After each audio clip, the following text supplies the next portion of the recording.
Hi guys, 18dap here and welcome to this video. Before we make a start on it, I've got a quick announcement. I've been lucky enough to be selected to play for the Evestrust Legends charity game Doncaster Rovers against Sheffield Wednesday on the 7th of May 2022 at the Eco Power Stadium. A big thank you to C&K Decorators for their sponsorship so far, and donations are greatly appreciated. Link in the description down below for C&K Decorators socials and the donation page as well. And tickets are available, so please get in touch on my socials for more information on that. And with that being said, let's get on with today's video.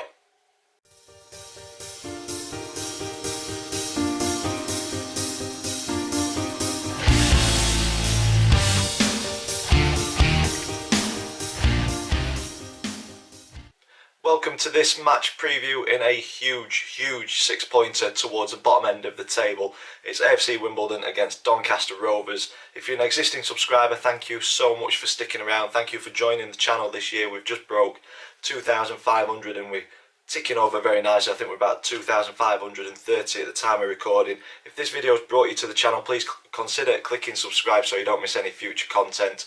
And hopefully you stick around like so many other people have done.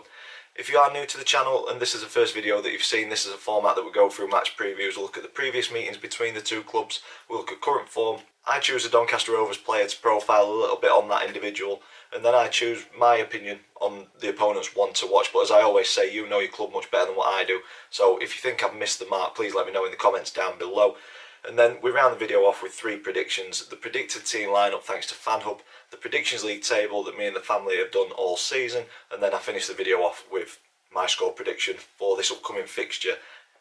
It is massive, such a pivotal game in this season. So without further ado, let's get on to previous meetings between the two clubs.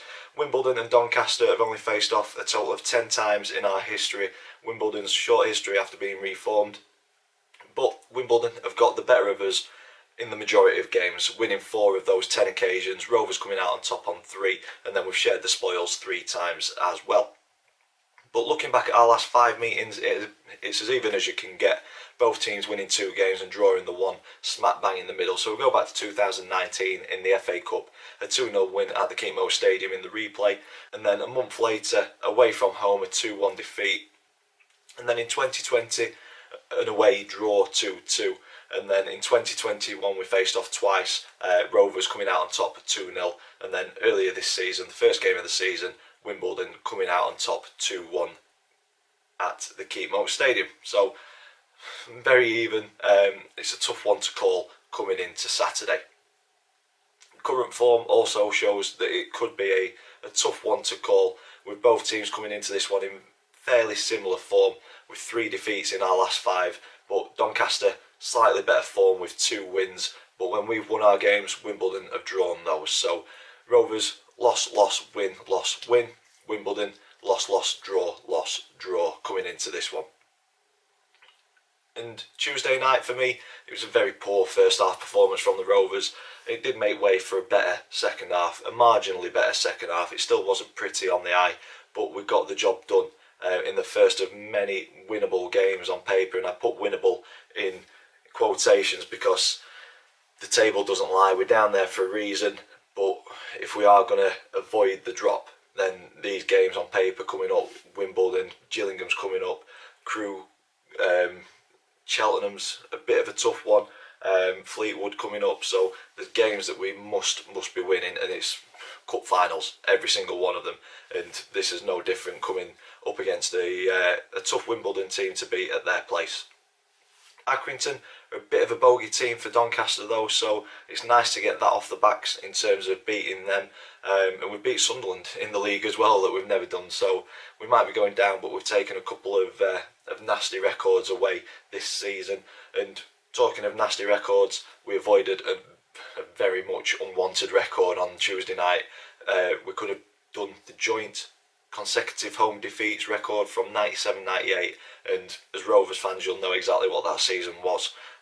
So to avoid 8 straight defeats at home was a weight off the shoulders. It was nice not to get that joint record, because then the pressure would have been on against Gillingham not to better that record. So to beat Accrington at home and tighten up the bottom of the table, massive result for us on Tuesday night.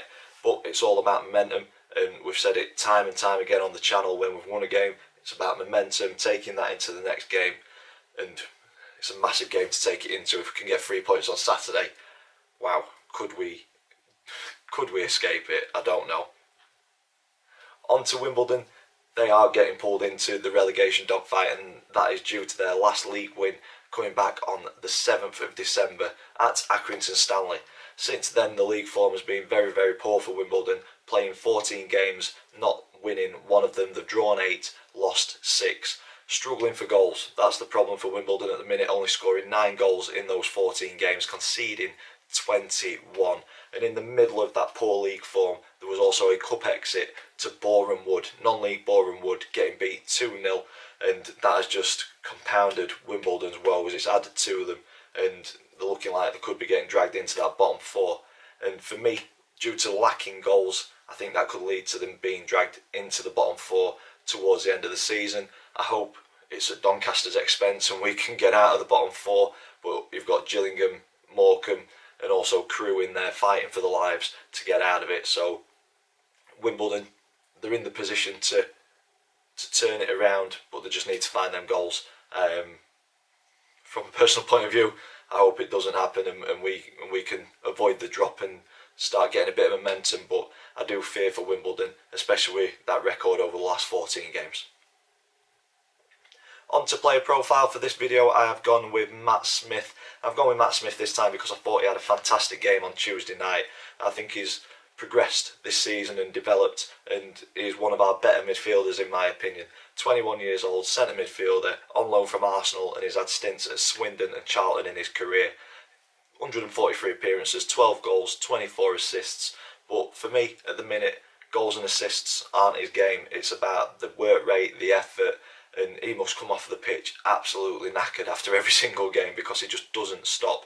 He harries, he presses, he puts pressure on players, and as a fan watching, that's all we can ask for, effort level, and Matt Smith has got energy in abundance, and it's been great to see him develop this season, and hopefully he can continue that on the run into the end of the season and keep on doing that dirty work, that tough work in the midfield that sometimes goes unnoticed. But for me, I did notice it on Tuesday night, and so did other people because he did get voted as man of the match, and I think that was because of that effort level that he put in. Fantastic player. Moving on to the opponents one to watch. So as I said at the start of the video, you know your club much better than what I do, so I'm just giving it as an outsider looking in. And for me, the one to watch, he played very well against us in the first game of the season. It is Luke McCormick. Fantastic at set pieces, 23 years old, midfielder from Chelsea, 38 appearances this season, 6 goals, 7 assists. So for me, he sits in the middle of the park, pulls the strings a little bit. And like I say, the first game of the season, he played very well against us. We struggled to contain him. I think he scored a very good free kick, if I can remember rightly. So I think dead ball situation, set pieces, definitely one to watch out for. And with the 7 assists, if Matt Smith marks him and prevents him from getting that movement and that space, then we may come out with a point or more on Saturday. But I think prevent Luke from playing, and we've got a good chance of doing that. So for me, the one to watch for Wimbledon, Luke McCormick. But like I say, if there's somebody else, please let me know in the comments down below. On to my predicted team lineup. This is thanks to FanHub. If you've not downloaded the app yet, please do. I don't have a golden ticket, but as soon as I do, I will post it onto these videos so that you can skip the queue and get straight into the app to play around with all its features. And the main feature that I use is the lineup predictor, and this is what I'm going for the fixture against Wimbledon on Saturday. I'm going with Mitchell in goal. Had a fantastic game. I think Accrington threw a lot at our defence, so I've gone unchanged for the back 5 and goalkeeper. So Noyle and Jackson as wing backs, Younger, Williams and Olowu as the back 3 central defenders. But as I say, Accrington threw everything in the kitchen sink at us on Tuesday night, and the defence stood firm. We rode our luck a little bit. Mitchell made some good saves, so I think to change that up at this point in the season where we're needing points would be a risk. So yeah, I'm going same defensive setup. I'm going with the same midfield that started on Tuesday night as well, with Dan Gardner and Matt Smith in the middle, thought both of those had very good games, with Josh Martin and Tommy Rowe a little bit further forward, with Rio Griffiths up front on his own.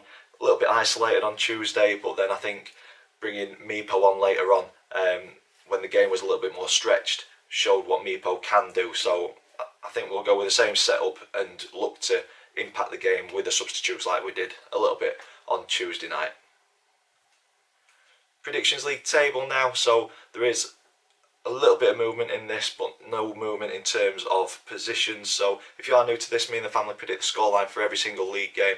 If we get it spot on, we get 3 points. If we get the outcome of the game right but not the scoreline, we get 1 point. If we get it completely wrong, we get no points. Tuesday night, Chris and Max went with defeats. My dad went with a draw, and I went with a 2-1 win. It was 2-0, so no change in positions, but I pull 1 point further away at the top. So I'm on 24 points, Dad in second on 22, Max in third on 16, and Chris at the bottom on 14. Some catching up to do for those two if they're going to get the trophy. Max, he'll want to retain it, he's got it at the minute. I want to win it back after he took it from me last season, so it's looking good, but we just need to keep on getting the correct score lines. And that takes me on to my score prediction, and I hope I am correct with this one. As I say, Wimbledon struggling for goals over recent weeks, and I'm hoping that that continues into Saturday. We, Rovers too, not prolific to say the least, so I think it's going to be a tight, cagey game. The magnitude of it down at the bottom of the table, I think it is going to be such a nervy game to watch. I think it's going to end with 1 goal either way, and I am going for the Rovers 1-0. The scenes, if we win this, will be unreal. It will make the table look a lot more attractive than what it has done for a long time. But after Tuesday, if we can take that performance level in, it wasn't a great game to watch, no two ways about that. But it's all about getting results now, not performances. So yeah, hopefully we come out victorious on Saturday and give our survival hopes a massive, massive uplift. I'm going Rovers 1, Wimbledon 0. And that's where I'm going to leave this one. If you've enjoyed it, please stick a big thumbs up on it for us, please. Comments in the section down below. Subscribe if you haven't already. As always, thank you for watching, and I will see you in the next one.